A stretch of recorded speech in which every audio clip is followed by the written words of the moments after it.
right, everybody, a long wait has finally ended, and it's a heavily requested vacuum to do a review on. And I mean, I'm a small-time YouTuber, so I have gotten a lot of requests to do a video on this vacuum. So I'm doing one, finally. I don't get a lot of free time.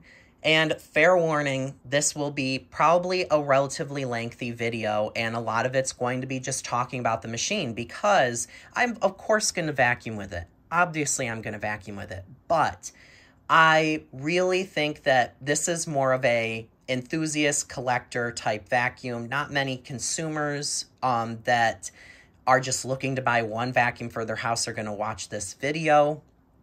So that's why I'm kind of doing a video more to appeal to collectors or enthusiasts and to see what other people really like, because this is a unique machine. This is the Riccar Prima Tandem Air. It's the most recent Riccar rendition of the Tandem Air. It is in this beautiful sapphire blue. They did make this in like a matte black. Personally, I liked the paint job on that better. This looks like they kind of cheaped out on the color and the design. There's some areas here where you can see it looks glossier than others. And they did like a speckle paint, but at the same time, why do a speckle if it's not even really shiny? It's very matted in person. So we're going to just kind of go over the things that I've had an issue with so far, and then we'll work our way top to bottom and just kind of talk about it and then do a vacuuming. So you're not going to hurt my feelings if you skip this, but I feel like I get a lot of positive feedback from people saying that they enjoy my videos and the way that I do them. So, you know, no surprise, this is going to be pretty standard. So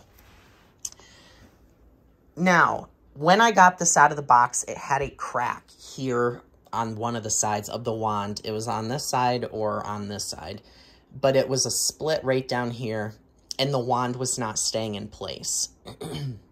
So I thought that it was because this just was not squeezing, and it was causing the handle to disconnect from the wand. I noticed it was cracked upon assembly prior to me even using it, but I ordered a new wand. It took about 3 weeks to get in, and lo and behold, it did not fix the problem. For some reason, the way they designed this, I don't know if it's just because it hasn't been used enough or not. When you click that into place, you heard the click, it's not actually in place. You have to push it down and give it a little bit of a wiggle. Now it's locked in. That is not the way that it was supposed to. It's not supposed to do that. Obviously, it's not supposed to do that. But for some reason, this thing has that issue. I don't know if it's just because it hasn't been worn in yet. But the way I'm imagining this is the push pin is not going down, or the handle is just not going down enough to allow that push pin to lock into place. And when you wiggle it, it gives it just that extra little, and I can imagine that thing is not locked into place as well as it could be even now, but it's enough to hold the handle onto the wand. So maybe with time of it being just pushed back and forth enough, it will stop doing that. I'm sure it will never be perfect, but it's just a design flaw. The wand, it's just the way the wand is. I cannot find any issues with the hose itself. So, and it's not really covered under warranty, even though it's brand new, because I bought it, what do I want to say? Unauthorized, technically. I bought it from a closed Riccar dealership, allegedly. It is brand new, obviously, but, you know, sometimes when you get things at a discounted price, you know, there's a reason. Not because it's broken, but because, where was I going with that? Not necessarily like bad karma, but when you go and get something at a discounted price, you just kind of, there's always like a trade-off, I guess you could say. So, that's the only issue with the machine itself. And with the tools over here, it looks like there's one that's missing, unless they expect you to put the floor tool on there. I believe it is that flipper tool that they have that has the grabber pet tool, like the pet hair forget it tool or whatever they call it. It's kind of like a lint roller. But starting at the power nozzle, it does have a metal brush roll. They also, with this rendition of the Tandem air canister, they did away with the option of getting a lifetime belt versus a stretch belt. They only offered the lifetime belt Model 1, which is this. The bristles are not super stiff at all. They're actually quite soft, as you can see. But they do a really good job cleaning the carpet. From what I've realized over the years, it doesn't matter if the bristles are soft or stiff.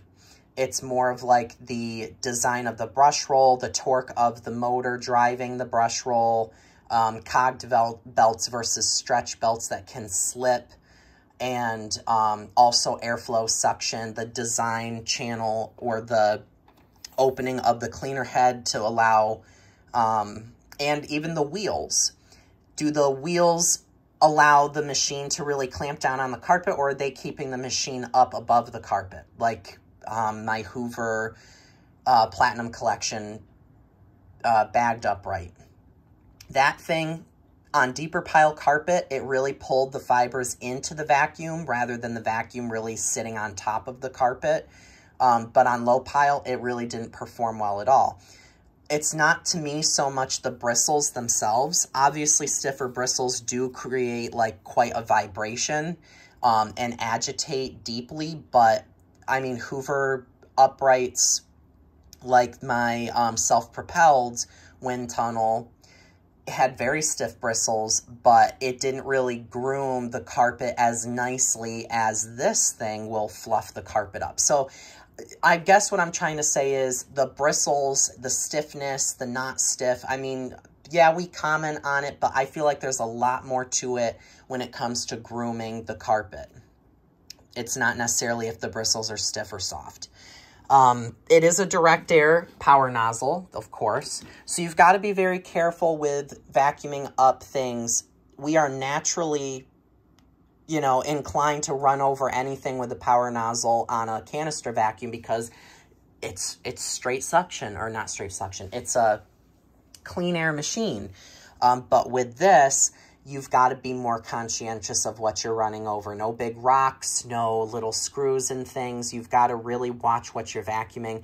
And these are kind of a scary machine to take to somebody's house to just go and vacuum their carpets for them, or a home for the first time, an area that you've never vacuumed before, or an area that has had some DIY recently because you don't want to run something over and break it. The quick release is a push button down here as well. There's no pedal release on it. There is a pedal release for the reclining mechanism, but not to disconnect the wand from the power nozzle. There is a clip here. This is supposed to hold your wand on the back of the machine.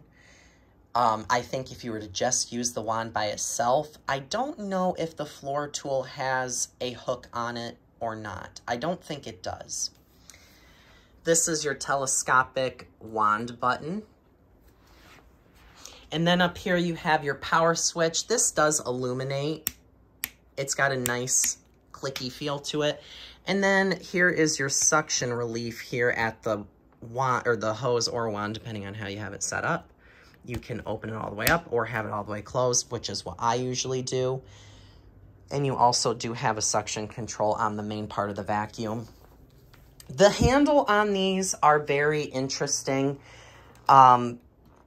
It's kind of a love-hate relationship. I don't mind it, but over an extended period of use, I just feel like the handle itself feels like it could have been designed a little bit better. It feels very far away from the wand.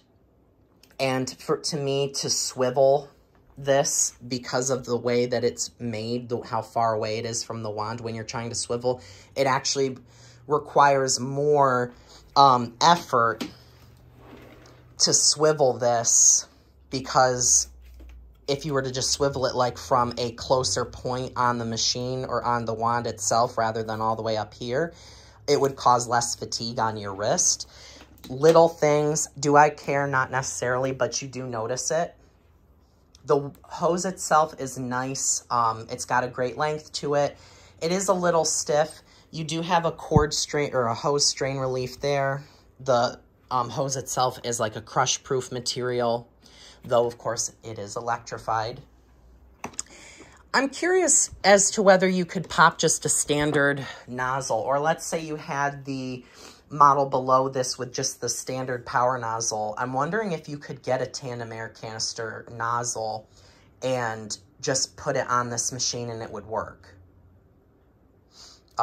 You like just changing up the nozzles, basically. I wonder if it has a higher, I don't know, voltage or amperage or something, or maybe there's an additional wire or something in these hoses compared to just a standard one because it has a different motor in it. I don't know. Maybe not. Bag check indicator.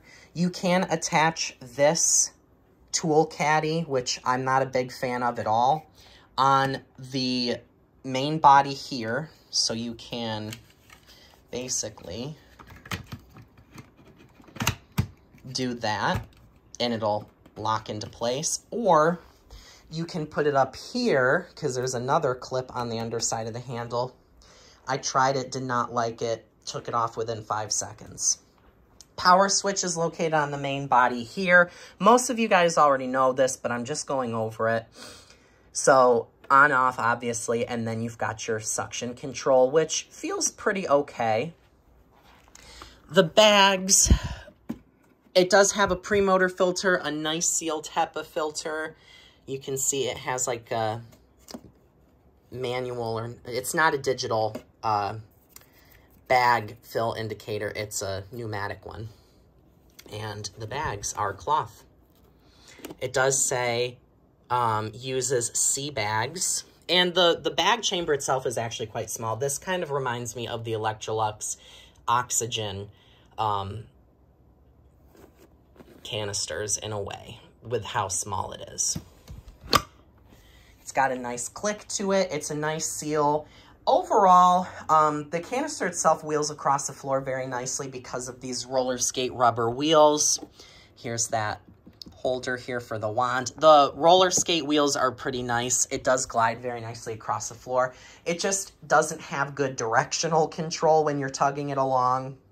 It does kind of serpentine and run into things, but most canisters do. And the cord is actually very nice. It's a pretty decent lengthy cord. I would say it's easily at least 25 feet or longer, but it is a ratchet. I call it a ratchet style, but it's just spring-loaded. When you give it a tug, it will go back into the machine. When you see this yellow tape here, that means you're getting pretty close to the end of the cord and you should stop.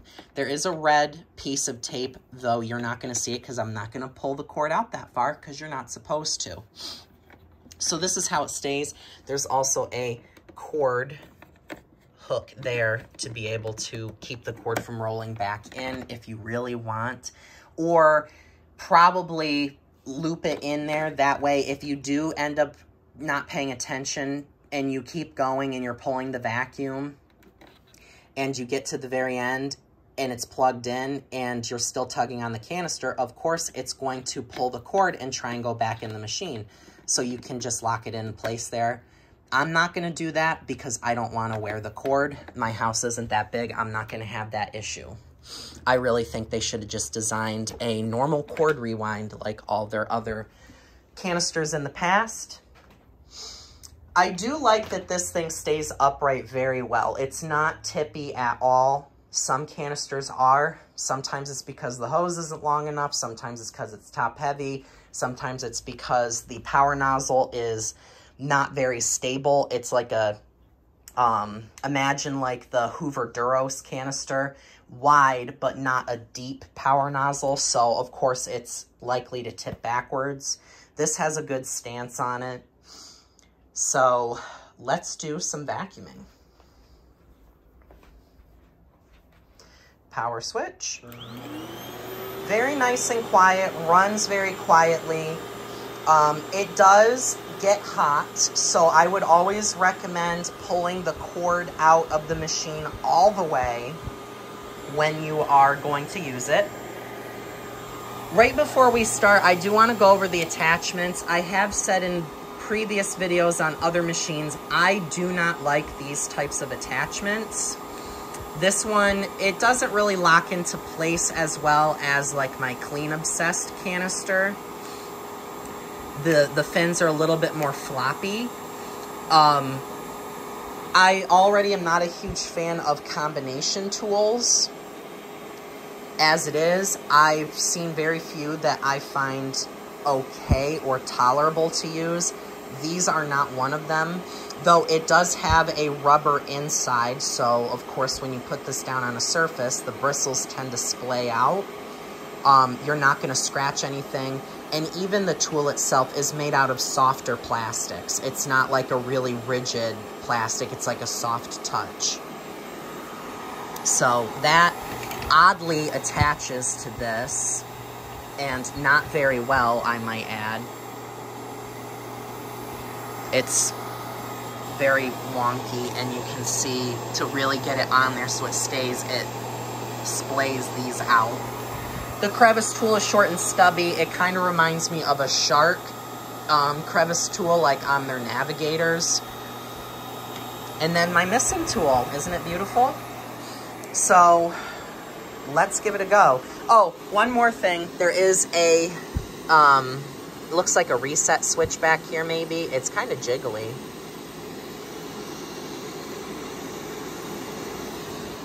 All right, let's crank her up. Go big or go home.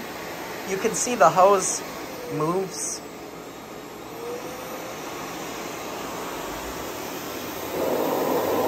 This thing has a lot of suction already without the Tandem air power nozzle.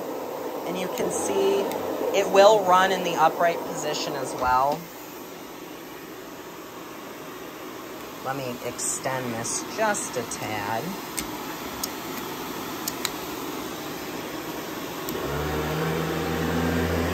It's a nice, pleasant sound. It does kind of remind you of like the Simplicity and the Riccar or the Taconi clean or the direct air machines. It does have some agitation. For being so quiet, that's actually pretty impressive.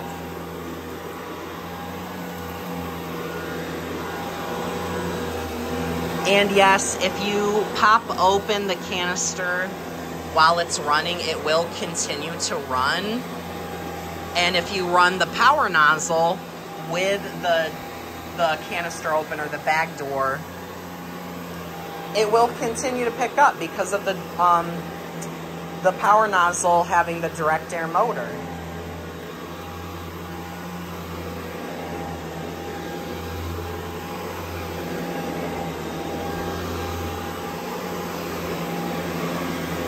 Now, what I really like about this power nozzle is, like I said, it has a very pleasant sound, meaning that you can really clean a lot of rooms and not get like that noise fatigue. I was watching some Royal vacuum videos recently because some people were talking about how the sound is so unpleasant with the 10 amp motors. And they said that they're just very unpleasant to use. So the cleaning power really just doesn't justify the noise level that you have to put up with. And that's kind of what I'm getting at here. The other thing to know is this thing does a very, very, very good job vacuuming the carpet in general. You saw that jump right in there.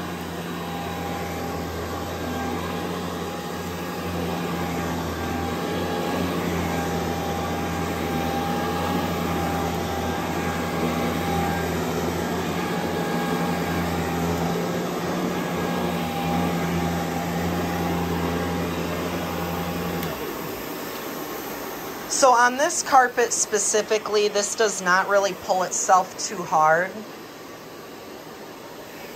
I just want to bring it over here. There's some hair. You can see that making it dance.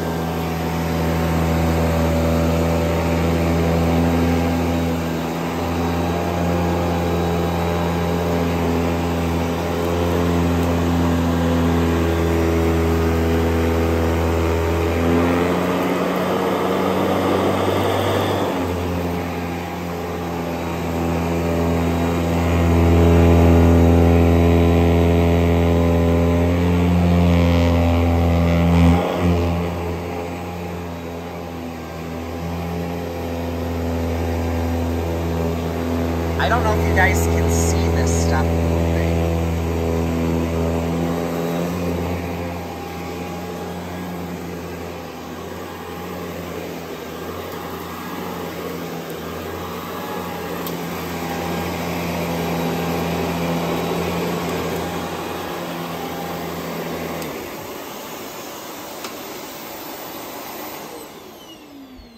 So, basically, I mean, this thing really does a great job fluffing up the carpet. You can really see it right here. Not just the nap difference or the direction, but this thing really adds like loft. It almost like whips the carpet into like a meringue. And I really, really, really like it. One thing that I have always thought about with these Tandem Air machines is, are they really adding any extra power? Like I said, this thing has a lot of suction. Just the canister itself, a lot of suction. Let me see here. I might be able to pop this off.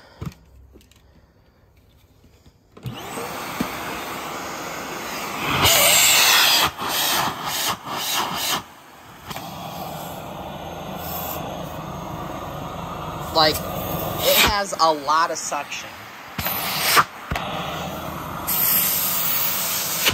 Whoop. A lot of power. Oh, and you can even see the hair dancing around in there. A lot of suction.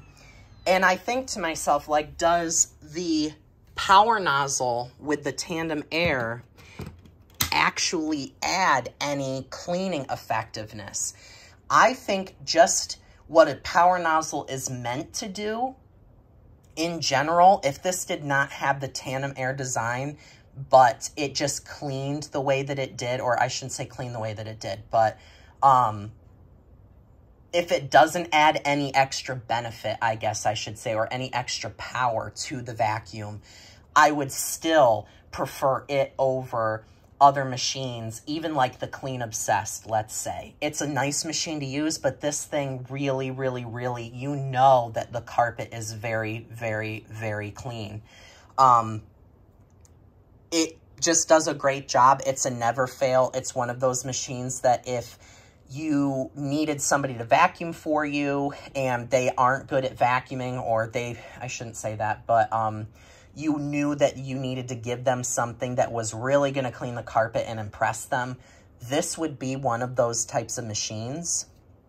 The agitation is very strong. This is a very hard to clean carpet in this room, especially to make the dirt dance on the surface from a little bit of a distance away. And I want to get something to kind of show you guys a little bit better, but this thing can manage to do it, and it's not super loud. Could you imagine if, say, my Maytag M1200 were to be that sort of setup? This thing would be noisy, and typically canisters are pretty quiet.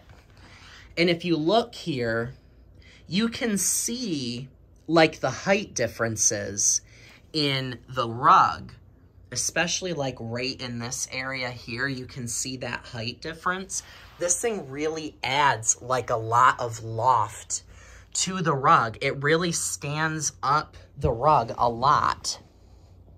And you can really see it right there where those carpet lines are. It does a very good job. It really helps to stand that carpet back up. And I'm just very impressed with it all the way around. There are some things that I definitely wish, especially for the money that this thing had. Fingertip controls, at least a power switch with like a slider, similar to like a Kenmore. They don't have to go fancy with a digital display or anything. That to me, especially when they already did it in the past with like the Moxie, the Gusto, the Impeccable, the Immaculate, those machines. No, the controls didn't last very long, but they could have done a better job and really revamped it. But this thing, to me, you don't even need to try to impress somebody with this because it's going to automatically. This is a very impressive machine to have. And it's definitely what it's cracked up to be, in my opinion. Some people will disagree, but it's not necessarily the cleaning power that I think that they're disappointed with. But I really want to get like some potato flakes or something. So I'm going to have to set this down.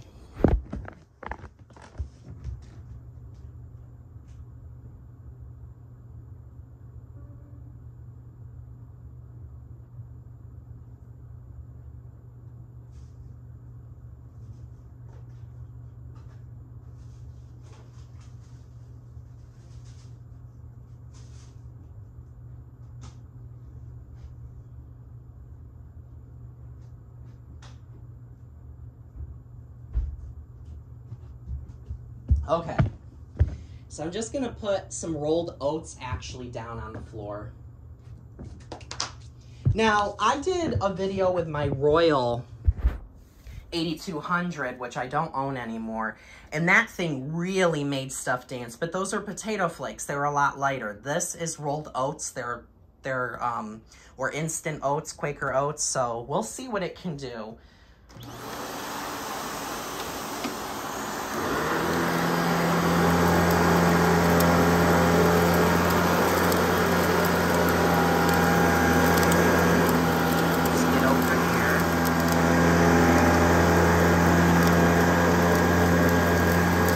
Now this is not a rubber-backed carpet.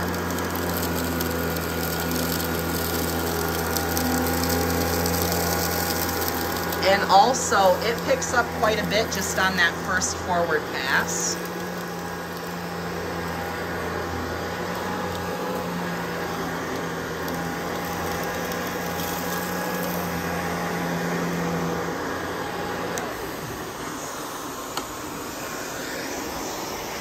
And I also want to show you guys this. If I pop this off of here and turn it on, there's some stuff here. Watch.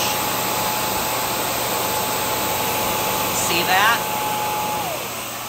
So that just goes to show you it is actually contributing some power.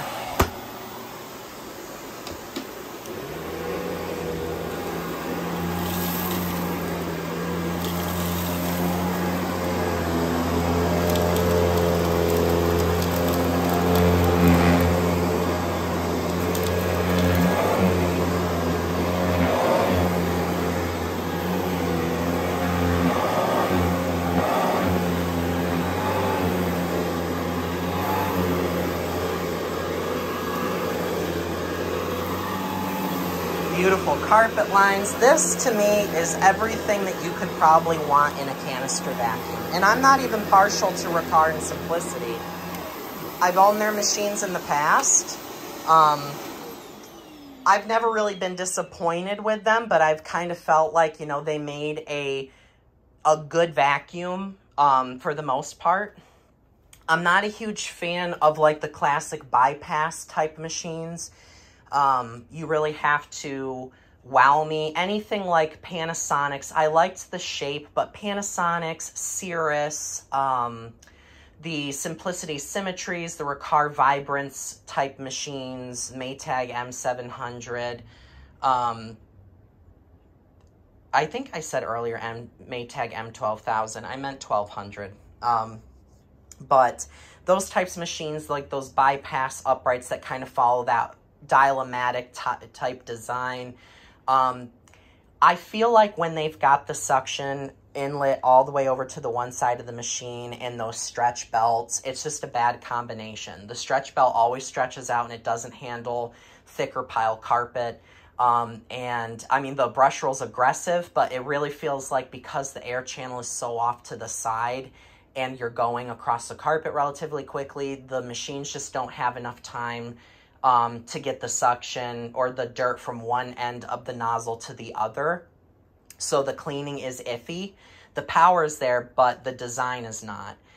But this thing, I know that was a total side conversation, but what I meant by that was I'm not an extreme Taconi fan by any means, because most of their machines did follow a design like that, like the Riccar 7000 series.